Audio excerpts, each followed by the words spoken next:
Nabi sebut, ya ammi qul la ilaha illallah. Wahai bapa saudaraku, sebut la ilaha illallah. Maka sunat bagi kita orang nak mati pergi duduk perombang di telinga dia. La ilaha illallah, la ilaha illallah. Sebut banyak-banyak kali. Tak dia? Mudah-mudahan mungkin dia tak mampu sebut di mulut, tapi hati dia duduk sebut. Dia tak mampu dah. La ilaha illallah. Jangan duduk gempak dia. Tengok orang pergi gempak dia. Dia pergi tengok tang mayat tu, jenazah tu pun bakal nak mati dah. Dia tengok kita buat guna. Oh, duduk buat lorak gitu, padang tu pun kawan tu. Nah, dah pun tengok. Tak lama dah ni. Dia pergi kata kat kawan tu, tak lama dah ni. Nampak gaya alkohol lorak dah ni. Tak ada harapan dah. Hai, tak boleh dah betul. Sebut la ilaha illallah. Dan jangan bagi ada orang hak jenis duduk sembang keduniaan ketika mana duduk di sekitar bakal jenazah. Hak kawan ni duduk baca Yasin, elok dah. Hak kawan sebelah ni dia kata, dia duduk sembang kawan dia. Lepas kawan ni tanam tak gini, kita nak pergi makan tanah. Tu dia mati pula lagi duduk sembang nak pergi makan tanah.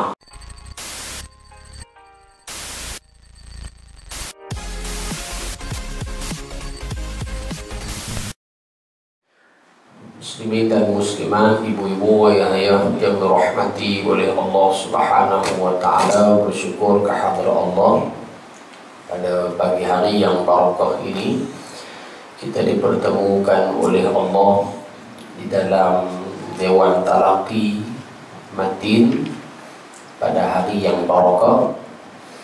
Dan ni kali ketiga saya main di sini. Kali pertama kuliah maghrib di sana. Kali kedua forum dengan Ustaz Ahmad Husak. Ini kali ketiga. Barangkali waktu dengan Ustaz Ahmad Husak tu maklum tak nampak, biasa dia besar pada saya. Ini nampak lah kot, kan? Ustaz ni pun lebih pangsa saya dah hari ni. Lewat dah lah. Kita hang tak lagi kenal aku. Nah, jadi muslimin dan muslimat yang dirahmati oleh Allah Subhanahu wa ta'ala, jadi saya main dari Pulau Pinang. Duduk di Pulau Pinang tu, balik di sini dah, tapi bukan geng kita kata sotong mahir tu ni. Itu 100 je kan. Jadi kita tak makan lah nasi betul tu 100. Paling-paling kurang ikan siakap 1000 ekor pun jadilah. Jadi tuan-tuan dan puan-puan yang dirahmati oleh Allah Subhanahu wa ta'ala, Ustaz Husaini kata sampai pukul 1:30 kita punya pengajian. Maklum boleh tunggu lah. Maklum boleh tunggu kan. Pasal maklum tak bercakap, nak bercakap ni tak ya kan. Baik, tak apa. Jadi pada pagi ini tuan-tuan dan puan-puan yang dirahmati oleh Allah Subhanahu wa ta'ala, kita nak tengok satu ayat Allah Subhanahu wa ta'ala di dalam Al-Quran, surah Al-Anfal. Jadi saya nak baca kitab lah. Kita tak arti nak ceramah, baca kitab balik ulama susun, yang tok-tok guru kita susun, kita ambil manfaat balik supaya dia tak lari daripada apa yang kita nak sebut pada pagi ini. Jadi Allah Subhanahu wa ta'ala berfirman di dalam surah Al-Anfal. Surah Al-Anfal ini Allah Ta'ala turunkan di antaranya untuk memberi peringatan kepada para sahabat Nabi sallallahu alaihi wasallam berkenaan dengan pembahagian ghanimah, harta rampasan perang.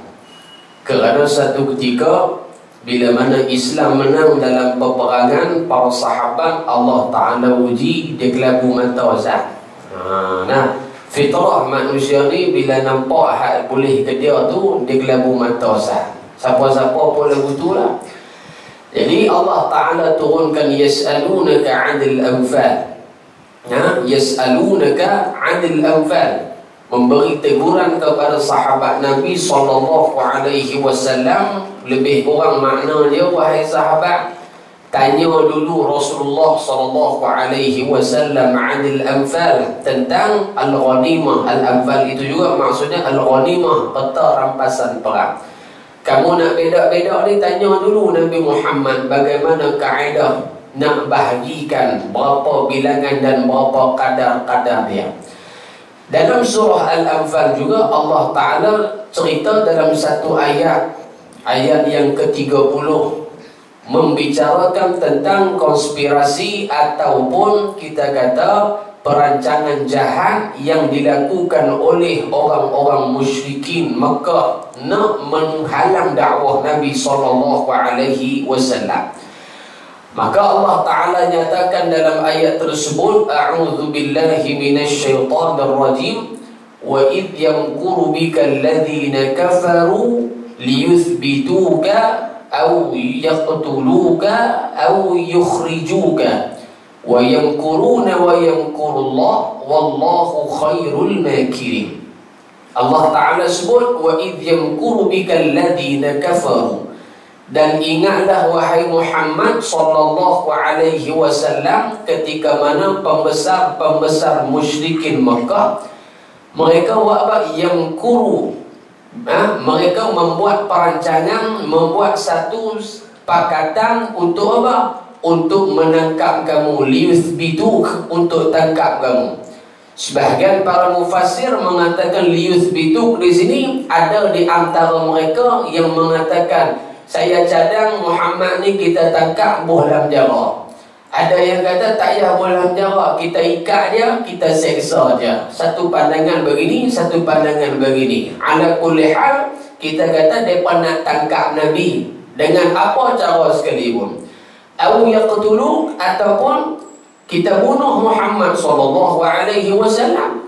Aw yukhriju, kita tak dapat tangkap, kita tak boleh bunuh. Ataupun yang ketiga jalan yang terakhir, yukhrijuk, kita halau, kita perambat Muhammad SAW keluar daripada bumi Makkah Al-Mukarramah. Jadi bumi Makkah ni seperti kita sedia maklum, bumi yang barakah, bumi yang barakah. Maka para ulama berkhilaf di antara bumi Mekah dan bumi Madinah, negeri Mekah, negeri Madinah, yang mana paling afdal, yang mana paling mulia di antara dua negeri ini. Maka ulama sepakat yang paling mulia antara Mekah dan Madinah adalah Mekah Al-Mukarramah. Berdalilkan firman Allah Subhanahu wa ta'ala, Inna awwala baitin wudi'a linnasi lalladhi bi Bakkata mubarakah. Awal juzuk yang keempat tu. Hak maklum duk kata juzuk lantana tu lah. Orang tua bagi lantana lah. Juzuk mana macam dah? Saya qulu subaha. Dia kata gitu. Tak mana lah kat leha. Lantana. Bahan tu. Lantana tu juzuk 4 tu lah. Ya. Inna awwala baitin wudi'a linnasi lalladhi bi Bakkata mubarakah. Dalam ayat tu dia tak sebut bi Makkah, dia sebut bi Bakkah. Maka di sini ulama nak menyatakan nama bagi Makkah itu banyak sehingga kan 25 nama yang disebutkan oleh para alim ulama. Ummul Qura pun nama dia juga. Darut Tauhid pun nama bagi Makkah, Makkah dengan mim, ataupun Bakkah pun dia juga. Maka satu benda banyak nama dinisbahkan merujuk kepada mulianya perkara tersebut. Jadi antara Makkah dan Madinah, nisbah negeri boleh ke Makkah Al-Mukarramah. Adapun nisbah struktur tanah kita lebih bijak tau. Tanah Mekah dan tanah Madinah yang mana lebih mulia? Maka tanah Madinah Al-Munawwarah lebih mulia berbanding Mekah Al-Mukarramah. Tapi dua-duanya mulia. Mulia daripada hak mulia lah kita kata sini. Baik. Dalam banyak-banyak tanah Madinah tu hak mulia, tang mana yang paling mulia? Iaitulah tanah maqam Rasulullah sallallahu alaihi wasallam. Itu tanah yang paling mulia, yang tidak ada nilai. Fikirlah di pejabat tanah pun boleh habaq harga dari sudut nilai dunia, tapi nilaian kemuliaan di sisi Allah jauh tidak terhingga. Jadi mereka sepakat nak apa? Nak bunuh, nak tangkap, nak perambat Nabi kita Muhammad sallallahu alaihi wa ala alihi wa sahbihi wa baraka wa sallam. Kita baca kitab dah. Baik. Qala al-muallif rahimahullahu ta'ala wa nafa'ana bi'ulumihi fid darain amin ya rabbal alamin. Berkata pengarang rahimahullahu ta'ala, Kisah di sebalik ayat ini, ayat mana? Ayat 30 surah Al-Anfal. Kaum Quraisy. Quraisy ni nama siapa ni? Quraisy ni adalah nama Tok Wan Tok Ki Nabi, nama dia Fihr bin Malik radhiyallahu anhum ajma'in. Dari mula daripada Nabi naik sampai ke atas Tok Wan Tok Ki Tok Nek Tok Kyuk cik naik atas tu, semua mereka ini beriman kepada Allah Subhanahu wa taala. Sebab ada orang hak kata pak Nabi, mak Nabi masuk neraka. Ni dia kata hadis sahih Muslim ada. Dia kemas sahih Muslim itu, dia tak apa pun. Kan? Maksud abi wa ummi di sini bukan maksud ayah Nabi. Kinayah nak menunjukkan kata Nabi sayang sungguh kepada pak menakan Nabi Abu Talib. Nabi bagi bapa dia. Begitu juga dengan Abu Lahab. Ketika mana Nabi dilahirkan, pada ketika itu Abu Lahab dia seronok dengan kelahiran Nabi. Dia bawa Nabi pusing keliling Masjidil Haram Kaabah. Dia kata hada ibni, ni anakku, ni anakku. Anak dia ke? Tak, anak nakan dia. Tapi dia nak habaq sayang dia ke Nabi itu seolah-olah seperti mana dia sayang kepada anak kandung dia sendiri. Sampai tahap gitu. Pasal apa kami tengok Kak Leha dengan Kak Piah tu duduk. Contohnya bukan Kak Leha sini ni, Zimbabwe, Martin Zimbabwe. Pasal apa Kak Leha dengan Kak Piah tu jalan kepik. Mereka tu sopak adik dengan Kak dah. Padahal bukan dia pun Nuh ngaji sekolah teknik vocational Arau Nuh. Bukan ada kena-mena apa pun. Nak menunjukkan rapat baik sungguh. Situ dia. Baik. Quraisy telah membuat sebuah perancangan untuk membunuh Nabi sallallahu alaihi wasallam. Jadi faham ke molek maklum ketika mana mereka duk buat ni nak bunuh Nabi ataupun tindakan mereka yang menyentuh batang tubuh Nabi ni apabila wafatnya Abu Talib paknakan Nabi sallallahu alaihi wasallam. Ketika Abu Talib dia hidup, mereka tak boleh sentuh. Tak berani nak touch and go. Tak berani nak sentuh batang tubuh Nabi. Kerana di mana ada Nabi, di situ Abu Talib. Di mana ada Abu Talib, di situ ada Nabi SAW. Maknanya Abu Talib ni adalah siapa? Di samping paknakan Nabi, di samping dia ni pembesar Quraisy, dimuliakan oleh orang Arab Quraisy di Makkah, dia juga menjadi pembela Nabi SAW. Soalan, pasal apa mereka nak bunuh Nabi? Pasal apa mereka nak tangkap Nabi? Pasal apa mereka nak halau Nabi? Ulama mengatakan kerana sebelum daripada mereka nak buat perancangan bunuh Rasulullah, mereka dah gagal beberapa siri rancangan mereka. Ketika mana Abu Talib dia hidup, dia pergi jumpa Abu Talib. Hei Abu Talib, mu kecek pada anak-anakanmu. Bagi tahu pada Muhammad, suruh dia berhenti sebarkan Islam. Kalau dia nak harta, kami bagi harta. Dia nak tina, kami bagi tina. Dia nak jawatan, kami bagi jawatan. Pergi habaq kat Muhammad lagu tu. Akhirnya Abu Talib pergi bagi tahu kepada Nabi SAW, wahai anak saudaraku, tak sani ketua cawangan kufar main jumpa aku. Tadi ni mereka main jumpa aku. Mereka suruh hang berhenti sampaikan dakwah. Jangan duk ajak orang beriman apa semua ni. Hang nak beramai-beramai seorang sudah. Mereka kata kalau nak orang perempuan, mereka boleh bagi hak paling comel kat hang di Mekah. Kalau nak jawatan, mereka bagi jawatan hak paling tinggi. Menteri besar ke, Perdana Menteri ke. Mereka bagi hak besar ni. Kalau nak harta, mereka bagi elau kat hang tiap-tiap bulan. Yang penting hang jangan sebarkan Islam. Maka Nabi SAW sebut dalam hadis, wallahi demi Allah, sekiranya mereka mengambil bulan dan matahari diletakkan atas tangan kanan dan atas tangan kiri, nescaya tidak aku meninggalkan jalan ini, yakni menyampaikan agama Allah, ataupun aku mati dalam keadaan syahid di jalan Allah Subhanahu wa taala. Kali pertama tak jadi dah. Dia berkata Muhammad ni tak makan saman dah ni. Bagi hak tu pun tak mau. Mai pula hak nombor 2. Mereka tak sentuh Nabi, tetapi melalui perbuatan mereka, mudah-mudahan Nabi sakit hati, tak tahan, menyebabkan Nabi ketinggal. Ulama sebut di antaranya sepupu Nabi SAW, nama dia Utaibah bin Abi Lahab. Utaibah bin Abi Lahab ni maklum sepupu Nabi, kerana Abu Lahab tu ponakan Nabi. Dapat kita ambil pengajaran di sini. Benda baik hak kita buat kadang-kadang yang lawan kita hangui rentung adik-beradik kita. Kita buat baik, orang lain yang sokong baik kita, tapi adik-beradik kita kata apa?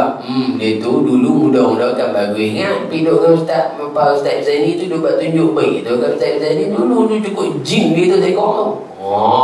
Waktu bila ni? Waktu muda dulu. Siapa kata? Adik-beradik kita. Bukan kita sini lah. Kita di Tangleno, benar Zimbabwe. Sini tak apa. Alhamdulillah. Maka pada ketika itu Utaibah ni dia buat. Dia pergi dekat Nabi maklum. Dia ludah tu kat Nabi. Maklum kita kena ludah lah. Tak biasa lah. Kita ludah biasa lah. Tapi kena ludah dengan orang, tak biasa kena ludah. Nabi kena ludah dengan Utaibah bin Abi Lahab. Benci dia kat Nabi ni sampai tahap tu. Pergi ludah. Tapi izin Allah dia ludah. Betul muka Nabi. Ludah tak kena ke Nabi, pikuk lain. Seorang pikuk lain. Bila mana ludah dia pikuk lain, Nabi SAW berdoa, ya Allah, ya Tuhanku, hantarkan kepadanya anjing-anjingmu, yakni hantar bala mereka dia. Betul jahat kan? Hantar main bala ke dia. Ulama mengatakan Utaibah bin Abi Lahab dalam perjalanan dia nak pergi ke Syam, dia mati diterkam singa di tengah perjalanan, di tengah padang pasir. Berselerak habis mati. Asal dia? Utaibah bin Abi Lahab, kerana menyakiti Nabi SAW. Begitu juga yang ketiga, pak dia Abu Lahab. Abu Lahab dalam Quran pun sebut tabbat yada Abi Lahab wa tab. Terang dan jelas Allah Ta'ala sebut nama Abu Lahab. Tak ada mati lagi kena laknat ziyadah daripada Allah Subhanahu wa Ta'ala. Pasal apa Allah laknat Abu Lahab? Di antaranya kata Dr. Wahbah Az-Zuhaili rahmatullahi alaih dalam tafsir Al-Munir, disebabkan Abu Lahab ini menggunakan anggota tubuh badannya untuk menyakiti dan menghalang dakwah Nabi sallallahu alaihi wasallam. Wa imra'atuhu, dan bini dia, bini Abu Lahab, Ummu Jamil Arwa binti Harb, dia pun sama buat kerja jahat nak menghalang dakwah Nabi. Maka laki bini, sayasla naran dzata lahab, kami masukkan dia dengan bini dia kedua-dua dalam neraka. Maka pengajaran daripada surah Al-Lahab ni pada maklum, ulama kata tangan kita kalau buat jahat nak menghalang dakwah agama Nabi, maka kedudukan kita, nasib kita sama dengan nasib Abu Lahab dalam neraka Allah Subhanahu wa Ta'ala. Na'udzubillah. Orang bibuh bina dia pikrak, orang buat majlis selawat dia pikrak, semua dia kerak lah kira. Maka na'udzubillah, takut-takut dia juga bersama dengan Abu Lahab mendapat azab daripada Allah Subhanahu wa Ta'ala. Hak tadi anak ludah, ni pak pula buat panggil kelaku huduh juga. 3 lah. Yang keempat di antaranya tentang Abu Jahal. Abu Jahal ni gelaran dia juga adalah Abul Hakam. Abul Hakam maknanya orang hak cerdik lah ni, tapi cerdik kau kejahat. Abu Jahal ni, satu hari Nabi duduk semayang di hadapan Kaabah Al-Musharrafah. Abu Jahal ni pegang batu, diangkat gitu. Dia kata kat kaum dia kata, hampa tengok hari ni aku nak renyuk pada Muhammad biar gelai depan Kaabah. Hampa tengok hari ni aku nak buat depan Muhammad SAW. Dia pun jalan, elok sampai sana depan Nabi duduk sujud. Dia nak hempuk, akhirnya dia tak jadi hempuk, dia lepas dia ke tepi. Dia lari balik main kat geng dia. Geng dia tanya, wahai Abu Lahab, ya Abul Hakam, wahai Abul Hakam, pasal apa tadi ni hang kata nak hempuk kepala Muhammad bagi pecah, sampai depan Muhammad hang tak jadi hempuk, hang pergi lempak ke tepi. Pasal apa? Kata Abu Jahal, ketika mana aku sampai di hadapan Muhammad sallallahu alaihi wasallam, aku nampak di sebelah Muhammad ada seekor unta yang sangat besar. Gigi taring dia punya besar. Aku tak pernah tengok unta hak lagu tu punya ke. Maka sekiranya kalau aku ketika itu Kalau aku ketika itu baling juga atas kepala Muhammad, nescaya mulut aku, kepala aku akan berada di dalam mulut unta tersebut. Ini di antara mukjizat Nabi SAW. Jadi tak menyakiti Nabi? Tak jadi juga. Dalam hadis yang lain riwayat Imam Muslim, ketika mana Abu Talib ponakan Nabi SAW nak meninggal, nak mati, ketika itu didatangi oleh beberapa orang pembesar musyrikin, termasuklah Abu Jahal main duduk di samping di sisi Abu Talib. Abu Jahal main pasal apa maklum? Abu Jahal main nak memastikan supaya Abu Talib tidak mengikut ajaran Muhammad ketika mana akhir hayat dia. Itu ya tujuan dia. Tiba-tiba bila mana dia main duduk tepi Nabi Abu Talib, Nabi SAW main. Daripada hadis itu para ulama mengatakan apabila seseorang yang hampir kepada kematian, pak kita ke mak kita ke adik-adik kita ke yang hampir pada kematian, pada adat kita kata dia ni tak lama lah, maka afdal orang yang ada di kanan dan kiri dia, orang yang baik, orang yang saleh, orang yang mengingatkan dia kepada Allah. Pasal apa? Waktu mana dia nak mati itu maklum iblis setan ni dia ganggu supaya orang itu mati dalam keadaan kufur. Kita pun tak tahu nak mati dia mana. Dia kita pun tak tahu. Sebab itu kata Al-Imam Al-Qurtubi rahimahullah ta'ala, bila mana orang tu nak mati akan main dua iblis yang merupa mak kita, yang merupa pak kita. Dia tak main muka kawan kita duk makan chicken chop sekali dah. Dia tak main rupa adik-adik kita ada pergi makan kedai anjung kli tu. Ada. Dia main muka apa? Muka pak dan mak kita. Pasal apa? Setan ni dia cerdik, dia pandai, dia akan hasut dengan jalan yang paling mudah orang untuk ikut daripada mak dan pak kita. Kita dengan mak kita habis ring. Mak kata apa? Baik mak, baik mak. Nah, tambah-tambah duk tahu dah kata nak mati. Depa duk kata kalau tak taat mak masuk neraka, padahal muka mak tu iblis. Nah, mak tadi ni akan main duduk belah kanan kepala si mayat. Lalu mak ini, iblis ni lah, dia akan kata, wahai anakku, wahai Muhammad Aiman, ni mama ni. Tu dia. Ni mama ni, dulu mama lah yang duk mengandung, duk bagi menyusu, duk hantar pergi sekolah, hantar pergi sana, hantar pergi sini. Lah ni hang boleh duk bercarah mata dah, mama punya doa tu, lah ni hang tak larat dah, hang nak masuk syurga kan? Nak masuk syurga kena taat pada mama. Matilah dalam agama Yahudi, kerana Yahudi ini yang akan menyelamatkan kamu wahai anak masuk dalam syurga Allah. Ketika tu kalaulah orang ini orang yang ketika hidupnya dahulu tidak baik, melakukan maksiat, kebarangkalian dia akan ikut hasutan tadi, awal-awal nanti jadi kufur di akhir hayat dia. Na'udzubillah. Tak jadi. Pasal apa? Main pula hak pak, hak anak tadi, hak mak tadi tak jadi ikut. Pasal kita tahu dah ni bukan mak aku ni, mak aku mati lama mana dah, macam mana hidup balik. Main pula pak, ni bapa ni dia gula-gula kita dengan ayat-ayat yang manis pengorbanannya. Kita orang yang baik kita tahu dah, yang datang, yang hadir kanan dan kiri itu bukan ibu dan ayah kita. Maka Allah Ta'ala sebutkan dalam Al-Quran, tatanazzalu alaihimul malaikatu alla takhafu wa la tahzanu wa abshiru bil jannati allati kuntum tu'adun. Allah Ta'ala hantar malaikat rahmat supaya menghalau dua jin iblis, bapa dan ibu tadi ni. Dan malaikat kata kepada kita, alla takhafu wa la tahzanu, jangan kamu takut, jangan kamu sedih. Kerana apa? Wa abshiru bil jannati allati kuntum tu'adun. Malaikat kata, kamu matilah dalam keadaan yang baik, kerana syurga Allah sedang menanti. Ni hak kita tentu tak tahu lagu mana tuan-tuan. Hak duduk depan makam, depan kita punya masjid, semua duduk ada dah. Tutup siap kita meninggal. Mudah lagi. Subhanallah. Ustaz Yusuf Awam 42, 43 itu meninggal. Mudah lagi. Mereka dah 46. Menghadapi benda yang telah disebutkan oleh para alim ulama, yang telah disebutkan oleh Allah dan Nabi SAW. Yang kita dapat hari ini dia panggil ilmu yaqin, ilmu yang meyakinkan oh benda ni ada. Tapi kena lagi, tak lagi.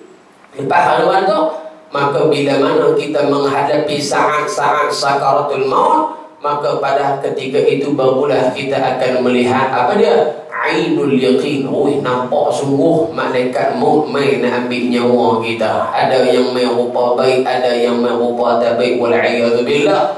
Bila mana ketika itu kita rasa sakit sakaratul maut, ketika itu baru kita rasa haqqul yaqin. Sungguh sakit. Boleh patah balik tak? Tak boleh patah balik dah. Pasal apa? Kerana apabila roh sampai di ghara, ketika itu tidak lagi diterima taubat iman amal saleh seseorang hamba, sama ada amal baik ataupun amal buruk. Jadi dia pemai ke Abu Talib. Tujuan apa? Tujuan supaya Abu Talib mati ikut macam mana hak dia nak. Tapi Nabi mai, Nabi kacau lain dia buang. Nah, Nabi sebut, ya ammi qul la ilaha illallah. Wahai bapa saudaraku, sebut la ilaha illallah.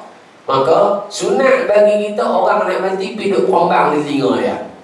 La ilaha illallah, la ilaha illallah. Sebut banyak-banyak kali kat dia.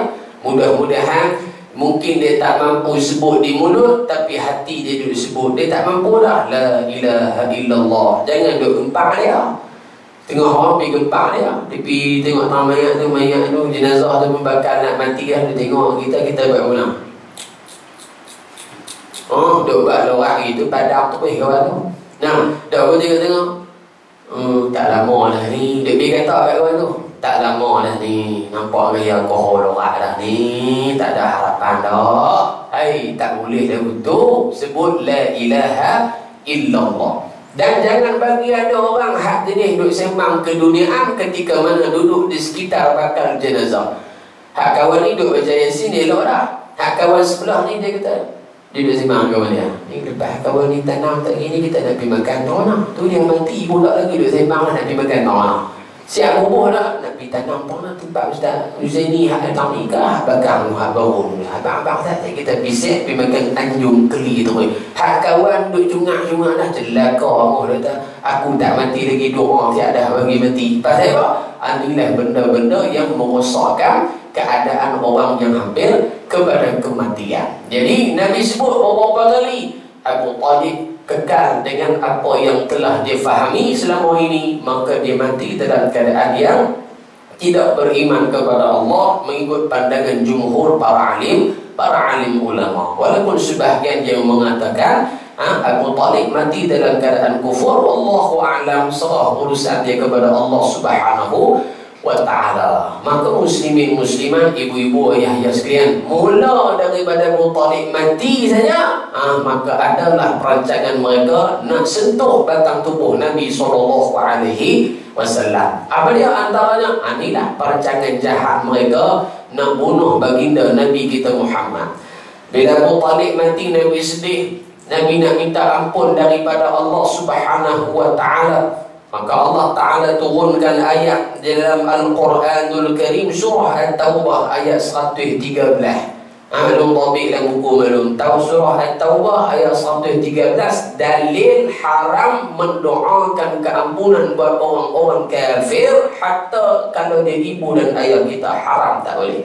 Nah, Allah Ta'ala menyatakan, ma kana lin nabiyyi wal ladzina amanu an yastaghfiru lil musyrikin walau kanu uli qurba min ba'di ma tabayyana lahum annahum ashabul jahim. Allah Ta'ala nyatakan bahawasanya tak boleh bagi nabi-nabi dan rasul-rasul termasuk orang-orang yang beriman kepada Allah ayyastaghfiru, mohon ampun daripada Allah, lil musyrikin, untuk orang kafir. Haram, berdosa hukum dia. Melainkan kita doa supaya Allah bagi hidayah kepada dia, itu dibenarkan oleh syarak seperti yang didoakan oleh Nabi SAW. Nabi pernah doa, wahai Allah, berilah hidayah kepada dua orang Amr, iaitu Amr bin Hisham ataupun nama dia Abu Jahal, Yang kedua Umar bin Al-Khattab radhiyallahu anhu, Allah bagi hidayah kepada Umar bin Al-Khattab. Boleh, tak ada masalah. Adapun mendoakan, ya Allah bagilah jiran saya dia mati dalam agama kepercayaan Buddha, bagilah dia masuk syurga, ampun dosa dah ya Allah pasal dia pak menekan saya, haram, tak boleh berdosa. Berdosa. Bila ayat diturun, Nabi SAW lagi sedih maklum. Pasal apa? Orang yang paling Nabi sayang, yang bantu Nabi, mati dalam keadaan tidak mengikut apa yang dibawa oleh Nabi SAW. Maka turun ayat yang lain pula di dalam surah Al-Qasas. Innaka la tahdi man ahbabta walakinna Allah yahdi man yasha wa huwa a'lamu bil muhtadin. Surah Al-Qasas ayat 56. Ini dalil Nabi Muhammad tak boleh bagi hidayah. Dalam ayat yang lain Allah Ta'ala cerita Nabi Muhammad boleh bagi hidayah. Nampak macam tanaqud, nampak macam bertentangan dua ayat ini. Tetapi para ulama tafsir menyatakan ayat ini tajuk dia hidayah yang lain, ayat ini tajuk dia hidayah yang lain. Surah Al-Qasas ayat 56 ini Allah Ta'ala nyatakan innaka, sesungguhnya kamu, ka tu dhamir marji' ganti diri pada Nabi kita Muhammad SAW. La, sekali-kali tahdi, dapat memberi hidayah. Hidayah di sini hidayah apa? Bukan jus hidayah gol tu. Tu maklum duk minum lemon tu kan? Raja segala herba. Tu dia. Nah, yang kata hidayah sini hidayah apa maklum? Hidayah ini hidayatul imani wal Islam. Hidayah iman, hidayah Islam. Maknanya orang yang kufur Nabi tak boleh kata, hang jamin dah dapat hidayah. Tak. Kamu jamin dah boleh masuk syurga. Tak. Bukti dia, Abu Talib pun Nabi tak boleh bagi hidayah. Ini hidayah apa ni? Hidayatul iman wal Islam. Hidayah iman, Islam mutlak hakikat dalam kekuasaan Allah Subhanahu wa Ta'ala. Adapun Nabi Muhammad hidayah buat mana ni? Hidayatul irsyad. Hidayah irsyad apa dia? Nabi hanya cerita. Macam maklum duk dengar ni lah. Saya hanya penyampai hidayatul irsyad. Yang ni tak boleh, yang ni haram, siapa buat dosa dia betul. Maklum mengaji pula Ustaz Husaini kata yang ni kita tak boleh buat, mengumpat ni berdosa, nanti dapat sekian. Maka apa? Ustaz Husaini hanya menceritakan satu benda supaya kita jangan buat ataupun kita buat. Ataupun nak buat, tak buat. Hakikat kena minta tolong daripada Allah, dijauhkan daripada benda-benda yang sedemikian. Saya kata jom sembahyang, ada tak mau sembahyang. Dia dapat ada lagi hidayatul irsyad, dapat ada. Dia di Masjidil Haram, Allahu Akbar, Allahu Akbar, Allahu Akbar, Allahu Akbar. Dia dengar nak bang semua, dengar. Tapi dia duduk hotel kat Hilton, dia lagi lihat dia tarik gitu. Dia dengar dah hidayatul irsyad memanggil dia sembahyang, dengar. Tapi dia tidak. Tapi juga tu dia. Jadi Nabi Muhammad hidayah iman Islam tak boleh. Nabi bagi hidayatul irsyad. Sebab tu dalam Quran ni maklum ada ayat-ayat dalam Quran ni yang seakan-akan macam tanaqud bertentangan. Sebab tu kalau orang dia mengajar tafsir ni, dia kena betul-betul faham Al-Quran. Dia tak bukan hanya bahasa Arab saja. Ana, anta, antuma, anti, antum, semua tu boleh lah.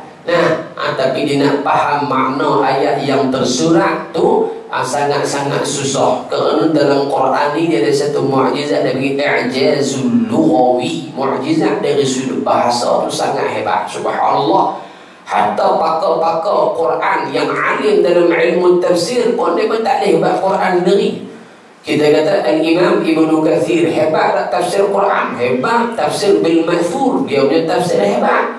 Tapi pernah tak dengar Imam Ibnu Kathir buat ayat Quran sendiri? Tak pernah. Pasal apa? Dia duk tafsir Quran tu pun dia tahu dah betapa hebatnya ayat Al-Quran, penggunaan bahasa dalam Quran. Dia pun tak mampu nak tulis walaupun dia seorang ahli tafsir Al-Quran. Seorang sahabat Nabi SAW dia turun surah Al-Fil, surah gajah Surah Gajah.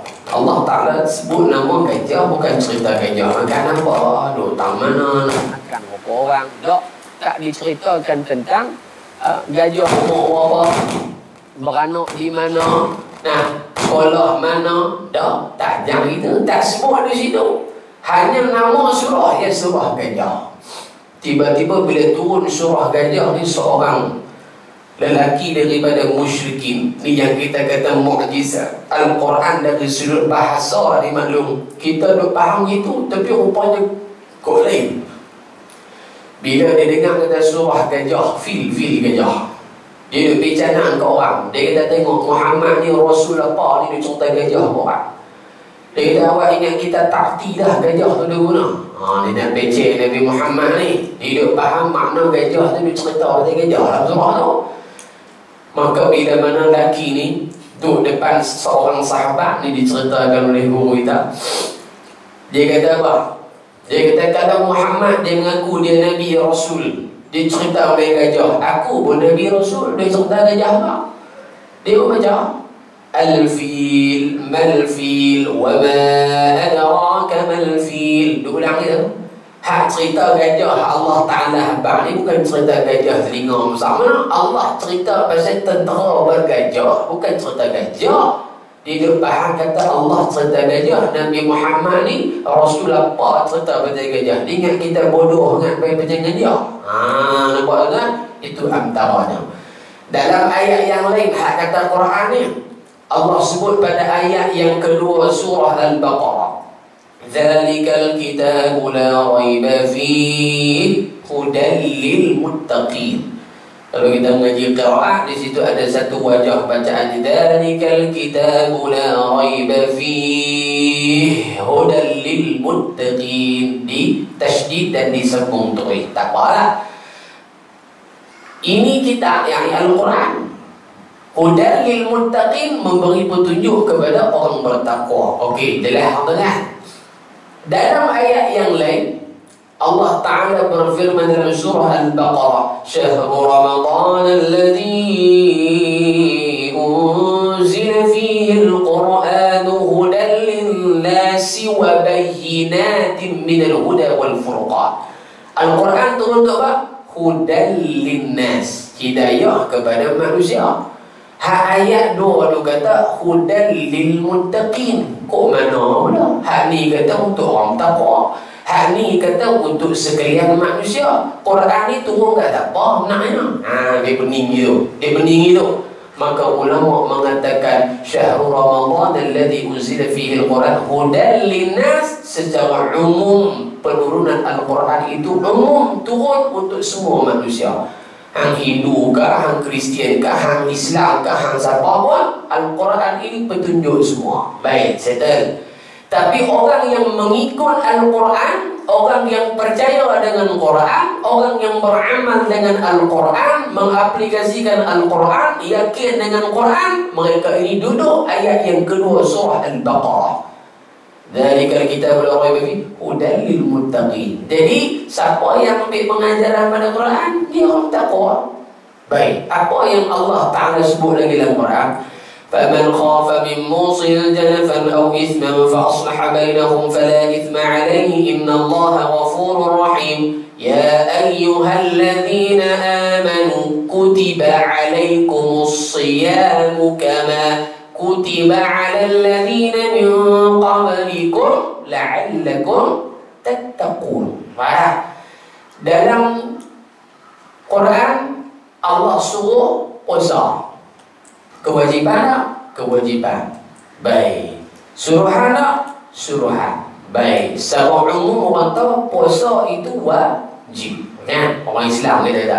Kita pergi tanya siapa pun, puasa Ramadan wajib sunat, dia kata wajib, dosa kalau tak puasa. Baik. Dalam ramai-ramai hendak faham kata wajib, semua puasa kah? Nak tanya maklum, semua puasa kah? Ada orang Islam tak puasa kan? Yang sengaja lah, hak uzur serta ni hak sengaja. Ada tak puasa? Ada.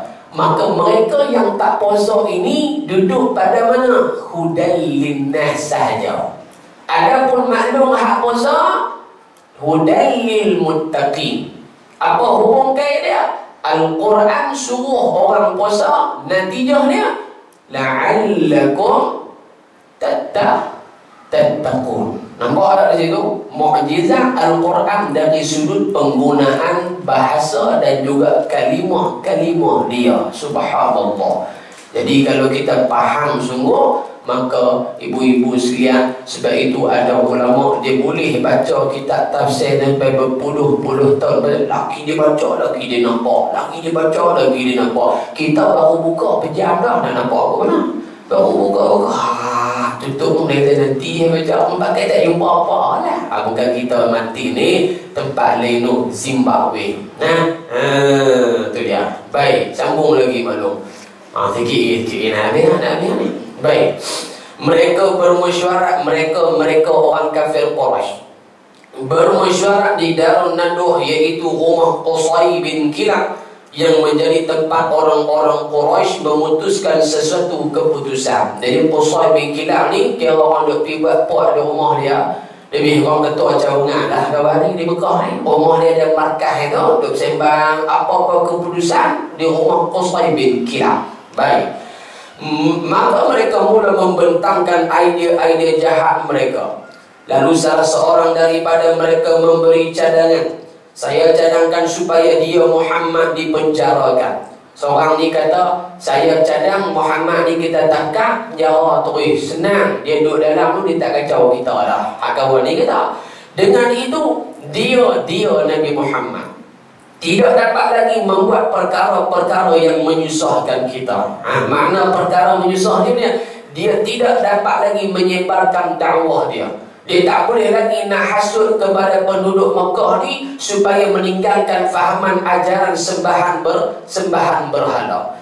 Jadi sembahan berhala yang mula-mula masuk di Jaziratul Arabiyah, semenanjung tanah Arab, dibawa oleh seorang lelaki yang bernama Amru bin Luhai.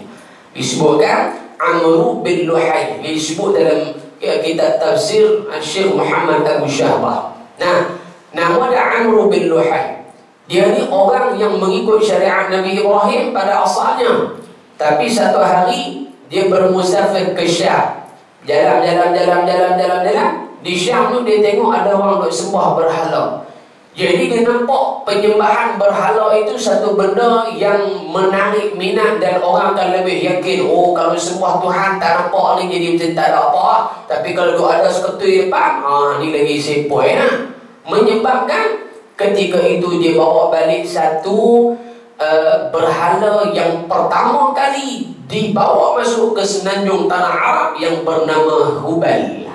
Khazipui itu Balam Hubal. Dia bawa balik bertakkoh depan Kaabah Al-Musharrafah. Bila dia buat panggil kelaku dulu tu, penduduk Mekah ni semua bakal tengok. Dia kata ni Amru bin Luhai ni bukan calang-calang, bukan bisya-bisya punya orang ni. Dia ni kalau orang hebat, kita jadikan dia sebagai tempat pegangan. Jadinya apa? Dia sembah tu mesti ni ajaran Ibrahim yang dia tak cerita lagi ke kita. Orang faham gitu. Jadi di sini ulama kata apa? Kita hak mengaji agama dia orang tengok kita. Ada kira ustaz saja, tak ustaz boleh betul dah. Kan? Maklum main mengaji di pondok ni orang tengok kelaku kita anaknya. Dia pergi kedai makan, dia makan lagu benar. Melahap ke tak melahap makan. Dia makan bubuk timbul gitu. Subhanallah, tengok ni mengaji ke mana ni. Kalau hak lelaki pula dia tanya tengok. Dia kata kawan ni bukan nak pergi mengaji je. Ku ingatkan dia tak merokok. Dia merokok. Mengaji pun tak merokok tak jadi. Contoh gitu. Tengok pula ustaz. Ustaz pun mahu baca tu macam ni. Ustaz ni pun lebih tanah dekat dah balak seluar ketat, seluar cincari pula, baju gemak korok pula ustaz pun. Maka orang tengok lah, orang tengok dia timbul fitnah. Ni berlaku di mana ni? Di Mekah Al-Mukarramah. Maklum dapat dah saya cerita ni. Pakai dulu apa ni, betul-betul tawar tu semua ni. Kan kat duk lena kalau mana kan. Kan, saya tak boleh kalih pun ni pada Tok Guru dia sebelah. Kalau Tok Guru dia sebelah, kalih kena wassalamualaikum ya. Kena tengok malu lagi tak apa. Tu dia. Baik. Jadi dia bawa balik masuk tak depan Kaabah, pakat duk sembah habis. Jadi dalam sejarah cerita, ulama sebut awal-awal penyembahan berhala adalah selepas wafat Nabi Allah Nuh alaihi salam. Mula-mula tok pekong ada zaman Nabi, selepas wafat Nabi Allah Nuh. Tapi walaupun lepas wafat Nabi Allah Nuh alaihi salam, tak jadi lagi penyembahan terus kepada berhala. Dia main beberapa generasi selepas daripada itu, barulah ada berhala yang disembah, mengatakan itu adalah Tuhan yang sebenar. Maka ulama bahagi pula berhala ni, dia kata dia ada al-asnam wal-awthan. Dua-dua berhala, tetapi dari sudut ciptaan dia itu berbeza. Nah, antara salah satu daripada dua dia, kalau tertukar maklum berbentuk al-asnam, iaitulah berhala yang diukir daripada apa? Yang diukir dengan kayu, dan al-asnam ini hanya gambar binatang sahaja. Contoh dia bukan lembu, bukan lembu itu sembah itulah, atau dia panggil al-asnam. Adapun al-awthan, seperti mana tokong-tokong yang ada di negara kita, sekerak kepala orang, sekerak badan binatang. Dan dia campur, ada yang buat daripada kayu, ada yang buat daripada batu ataupun simen. Itu dia panggil al-awthan. Ala kulli hal, kedua-duanya berhala yang disembah. Itu dia. Baik, sambung lagi malu. Itulah. Dan kata pengarang rahimahullahu ta'ala lagi, ya, maka dengan itu dia cadang supaya Nabi dipenjarakan. Supaya apa? Supaya dia tak nyusahkan kita. Lalu iblis yang merupa syekh ni bukan syekh kita ada bahan syekh alim tu. Syekh sini bilang orang tua. Syekh sini orang tua. Tapi ada orang dia tak jadi syekh, dia naik syekh pula. Tu naik syekh, dia jadi gila, tak tahuan dia naik syekh, dia pergi marah orang ke apa. Tu dia pergi naik syekh. Ada seorang iblis, seekor iblis yang berupa seorang lelaki tua. Sini kita dapat faham makhluk Allah barang tak nampak ni boleh merupa. Contohnya Jibril alaihi salam. Nah, dia merupa muka sahabat Dihyah al-Kalbi radhiyallahu anhu. Dalam satu hadis, kalau maklum sini rasanya baca dah, kita tahu lah, kita Arba'in Nawawi lah. Hadis yang diriwayatkan oleh Sayyidina Umar radhiyallahu anhu. Kunna inda Rasulillah sallallahu alaihi wasallam, ittala'a alaina rajulun. Satu hari Sayyidina Umar kata, kami duduk dengan Nabi, ittala'a alaina rajulun, datang seorang lelaki. Yang lelaki ni muka dan segak, pakaian putih dan sebagainya, rambut rapi dan sebagainya. Dia tanya Nabi, ya Muhammad, akhbirni 'anil Islam, akhbirni 'anil iman, akhbirni 'anil ihsan. Nabi cerita. Maka dia kata apa? Benarlah apa yang disebutkan olehmu. Sahabat Nabi jadi pening, mana dia ni? Dia tanya soalan, dia membenarkan. Maknanya dia duk tahu dah lah jawapan tu, dia tanya apa kita. Yang kedua menjadi permasalahan di situ, dia boleh panggil ya Muhammad dengan nama Nabi tu, hey Muhammad. Kerana para ulama mengatakan memanggil ya Muhammad pada ketika berlaku peristiwa itu hukum dia haram, sehingga ke hari ini tak boleh panggil Nabi Muhammad ya Muhammad, ya Muhammad, tidak beradab. Tapi laki ni main panggil ya Muhammad, sahabat dia terkejut, mana dia ni? Kami tak boleh panggil Muhammad itu saja, dia main panggil itu ya Muhammad. Maka para ulama di antaranya dalam kitab Al-Lafzul Mukarram an Khasaisin Nabi sallallahu alaihi wasallam menyatakan hukum haram di sini tertakluk kepada para sahabat ataupun daripada kalangan manusia. Adapun tidak tertakluk kepada Jibril alaihi salatu wassalam. Ini adab kita dengan Nabi Muhammad. Lepas tu ulama ajar kita dah mayang kalipun Allahumma salli ala Sayyidina Muhammad. Walaupun dalam nas hadis tak sebut Sayyidina, tetapi adab itu lebih awla daripada apa yang disebut di dalam nas. Nah, Allahumma salli ala Sayyidina Muhammad. Batal mayang dah? Tak batal mayang. Bahkan dalam kitab Al-Iqna' sebut apa dia? Afdal lagi apa dia? kita selawat atas Nabi kena ada salam. Allahumma salli wa sallim ala sayyidina Muhammad. Contohnya tahiyat, asyhadu an la ilaha illallah wa asyhadu anna Muhammadar Rasulullah. Allahumma salli wa sallim ala sayyidina Muhammad. Kerana apa? Kerana mengambil maklum daripada firman Allah, innallaha wa malaikatahu yusalluna 'alan nabi ya ayyuhalladzina amanu sallu 'alaihi wa sallimu. Selawat dan salam. Dalam hadis pun ada tahiyat akhir, tahiyat awal macam itu tak. Tapi ulama ambil nak ajar supaya kita lebih beradab dengan Nabi kita Muhammad SAW. Takkan beradab dengan Nabi sebut Sayyiduna masuk neraka pun. Kalau lagu tu raja tersebut bagi kan yang di Pertuan Agung bagi nama saja ya. Agak-agak jadi gubernur untuk khatib hari itu.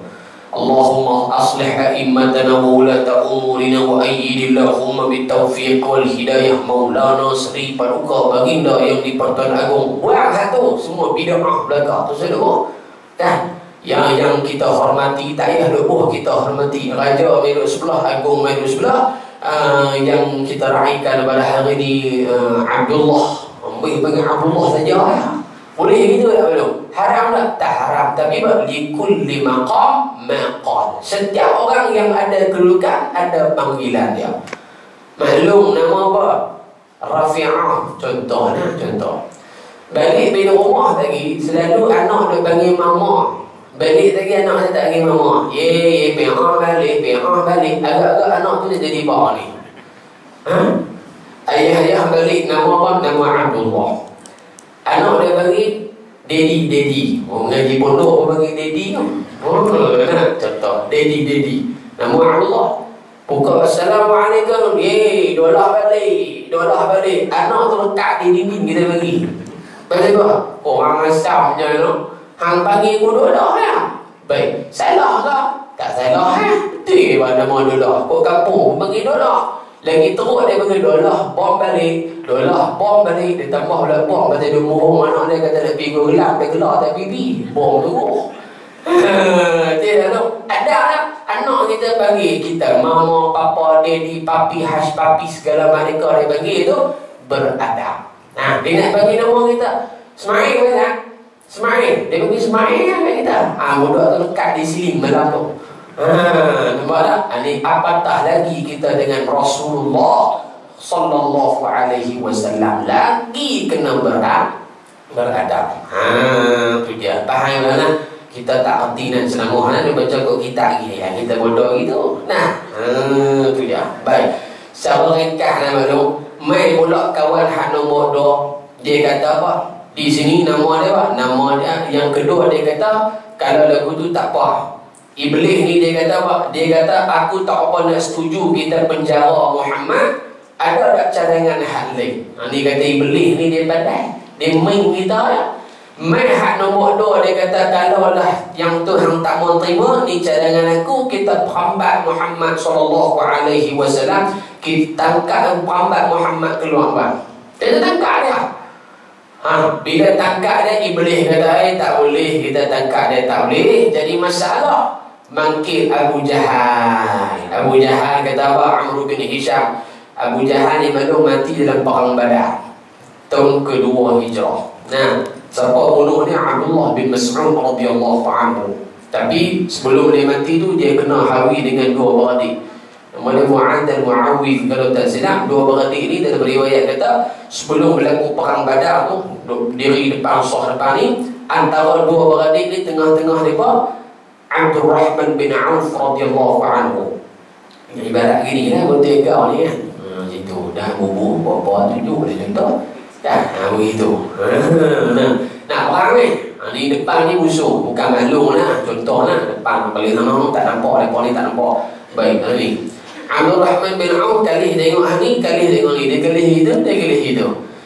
Dalam penuh hati dia kata boleh masuk perang ke? 2 orang ni halus-halus ni boleh masuk perang ke?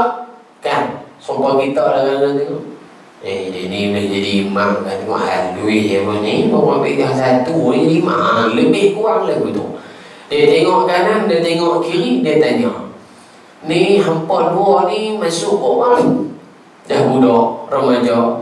Dia berkata, wahai bapak, wahai pakcik, wahai Abdul Rahman bin Auf, sahabat Nabi, kami masuk ni dua ya. Tak banyak, nak dua. Hak pertama apa dia?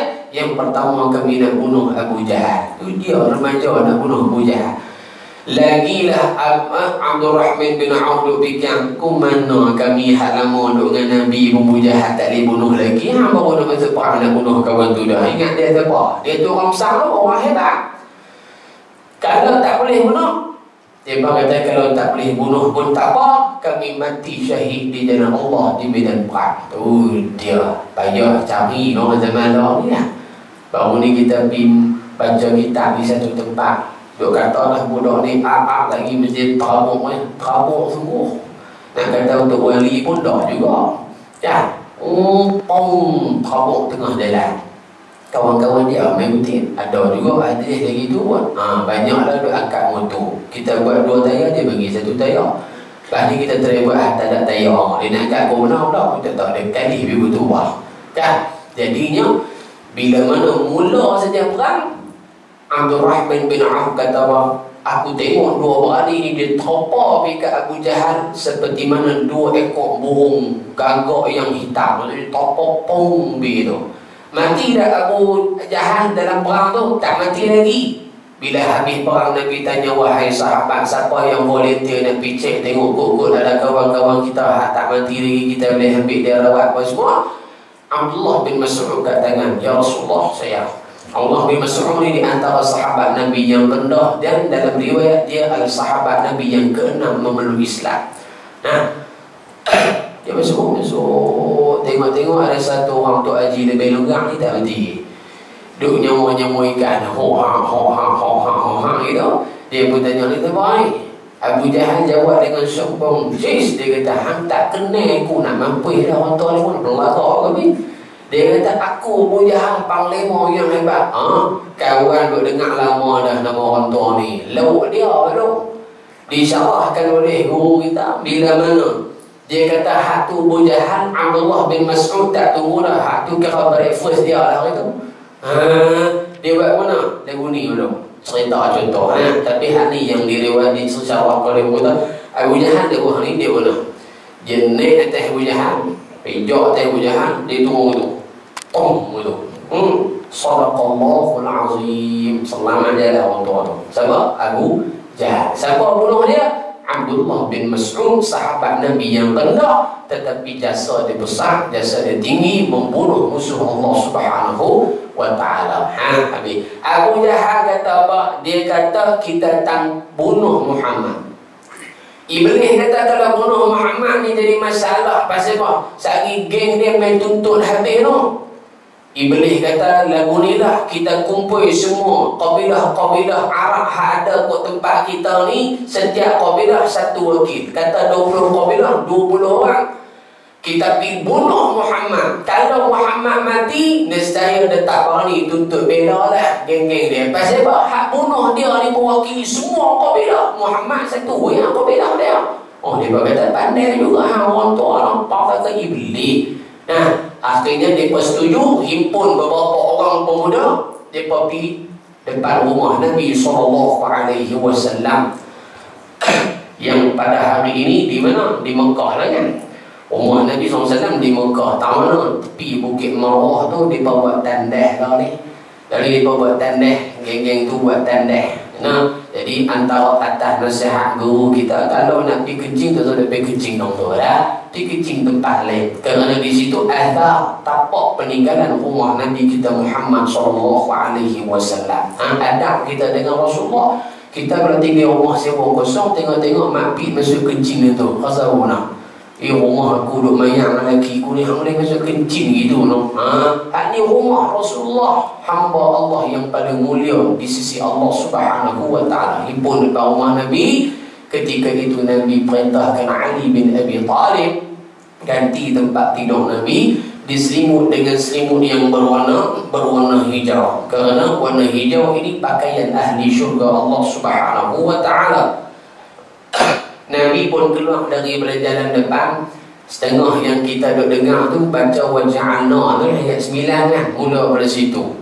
Kata Imam Ibnu Katsir dalam tafsirnya, Nabi SAW mula baca pada Yasin, Yasinul Quranil Hakim, sampai waja'alna min baini aydihim saddan wa min khalfihim saddan fa aghshaynahum fa hum la yubsirun. Dia berkata, hak ni doa pelepas je biji. Mereka kata, saya pun tak tahu. Nampak je biji, baca doa tu. Kita duk time jumpa je biji, ya baca. Nabi baca tu memang yakin tak ada apa dah. Waktu tu kira Allah dan Rasul ya ada. Kita tak tentu juga. Nah, jadinya Nabi keluar ketika tu, Nabi baling apa? Pasir, mereka tidur. Pendek cerita, Nabi SAW berjalan dengan Sayyidina Abu Bakar As-Siddiq radhiyallahu anhu, naik masuk dalam Gua Thawr.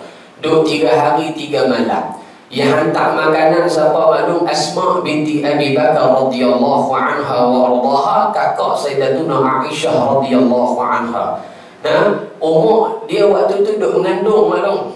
Dia duduk mengandung. Umur baby yang duduk dalam perut dia tu sekitar 5 ke 6 bulan. Duduk akeh naik dia bagi barang kat Nabi SAW. Siapa baby dalam perut dia tu? Abdullah bin Az-Zubair radhiyallahu ta'ala anhum ajma'in. Sebab itu bila mana Nabi dah duduk 3 hari di situ, Nabi mulakan perjalanan Nabi SAW. Pergi ke mana? Pergi ke Madinah Al-Munawwarah. Nabi singgah di Masjid Quba. Kan? Nabi singgah di Masjid Quba. La masjidun ussisa 'ala taqwa. Masjid yang dibina atas jalan taqwa. Kita duk pergi Masjid Quba, dah tengok tu Arab jual buah apa? Kurma hak ajwa tu 3 paket 100 atau boleh jual balah kurma muda tu. Malaysia 300. Dia gula dulu maklum dia 3 kilo. Hari pertama sampai Madinah 3 kilo dah duduk dalam bagasi tu. Kan tak masuk lagi di sana, nak beli baju abaya hak tangan kembang gitu, bukan takat mutawih boleh masuk dalam baju dia. Punya besar, subhanallah. Tu kata. Kan? Besar tu. Kita turun di airport ni, mana ni rupa kita jemaah kita lah. Hari tu hampir aku tengok lain je. Balik cakap Arab, Ustaz nak balik mana Ustaz? Cakap Arab terus. Nah, jadinya Nabi sampai di Quba. Nabi tidur di Quba, rumah sahabat Nabi SAW, Kulthum bin Hidmin radhiyallahu anhu. Nabi tidur beberapa malam, 3 malam di Quba. Nabi meneruskan perjalanan sehingga di Thaniyatul Wada', barulah masuk ke bumi Madinah Al-Munawwarah. Sampai di Madinah, Nabi SAW tidur di rumah Abu Ayyub Al-Ansari radhiyallahu anhu, yang mana tapak rumah Abu Ayyub itu berada di hadapan mihrab masjid Nabi pada hari. Kita tengok pulang tu dia ketui gitu. Depan masjid tu. Ini seperti mana yang disyarahkan oleh guru kita almarhum Ustaz Yusuf Awam rahmatullahi alaih. Itu banyak guru-guru kita cekak sejarah ni, banyak meninggal rugi kita. Nah, kerana mereka tahu secara detail di manakah tapak rumah para sahabat Nabi, tinggalan para sahabat Nabi sallallahu alaihi wa ala alihi wa sahbihi wa baraka wa sallam. Jadi ayat 30 ni madung Allah nak cerita apa? Kita ni cerita panjang berjam ni. Allah nak cerita kita, orang kalau tak suka kat kita, tetap tak suka juga. Nah, dia tak suka, tetap tak suka. Itu. Yang kedua, setiap benda baik yang kita buat pasti akan dibenci oleh orang. Itu tak dapat nafi dah. Yang ketiga, manusia hanya dengki pada benda baik yang kita buat. Benda jahat, jangan orang dengki. Dengki ni macam-macam lah. Dia buat hasad. Pasal apa dengki? Aku dengki pasal dia merompak baik boleh malam. Jangan orang sebut itu. Dengki dengan sebab-sebab yang lain, yang lebih, yang baik dari sudut keduniaan dan seumpamanya. Orang tak dengki berakhirat dah. Orang tak dengki, pasal apa dengki? Dia banyak tahajud banyak, aku dengki, jarang. Tapi orang dengki tak, aku dengki pasal apa kaya, rumah besarnya, semua dia ada. Maka mulalah. Maka Allah Ta'ala yang kita pada ayat ni, orang dengki pada benda-benda hak baik. Yang keempat, Allah Ta'ala nak maklum kepada kita bahawasanya susah-susah kita pada hari ini nak bawa agama, susah lagi Nabi SAW. Nah, kita ni susah dalam mengaji dan maklum, Nabi nak bagi orang faham dulu. Lagi payah nak bagi faham dulu. Kita ni duk faham dah, cuma nak mengaji kemas balik saja. Yang terakhir, Nabi SAW dalam ayat ni Allah Subhanahu wa Ta'ala nak ajak kita bahawa ketahuilah Allah Ta'ala sentiasa membuat perancangan yang terbaik untuk hamba-hamba yang yakin dengan janji Allah Subhanahu wa Ta'ala. Kita yakin dengan janji dia, insya-Allah kita akan memperolehi seperti mana kebaikan yang diperolehi oleh Nabi dan juga para sahabat ridwanullah alaihim ajma'in. Jadi itu sahaja yang saya nak sebut pada pagi ini, berkisarkan tentang surah Al-Anfal ayat 30. Yang selebihnya tu ibu-ibu sambunglah mengaji dengan ustaz-ustaz kita di Mahat ni pun ada, ustaz-ustaz ni pun ada. Mudah-mudahan Allah Subhanahu wa Ta'ala memberikan kelapangan dada, kefahaman kepada kita semua untuk memahami ayat-ayat Allah Subhanahu wa Ta'ala, insya-Allah.